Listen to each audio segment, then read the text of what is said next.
naka-vlog-vlog yung asukme. Dismayado dahil naghintay sila ng isang oras at gutom. At lalong ginamit yung mga staff para mag-alis sa inyo. Tapos wala kayong labot. Nisin kong doon. Nag-abot ako ng 3,000 last money ko na yung kanina.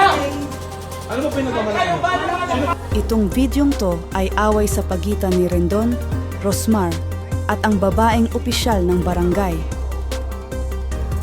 Nag-post ng patama si ate tungkol kina Rosmar at Rendon at sinabing wala man lang silang inabot na pera at hinamon pa si Rendon ng away.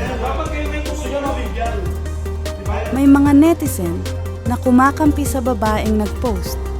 Wika nila, deserve lang nila Rendon at Rosmar ito sapagkat napagod yata si ate at naghihintay ng kapalit ngunit di nabigyan. Kaya naman, ang ginawa niya idinaan niya sa pag-aamok ng away sa social media. Sabi pa ng mga nag-comment deserve ni ate na mapagalitan sapagkat maling-mali ang ginawa niya na paghahamon ng away kina Rendon at Rosmar. Bagamat natapos na ang tensyon, matapos humingi ng tawad si ate na naghahamon ng away, di pa rin natatapos ang kabi-kabilang opinyon ng mga tao sa issue na ito.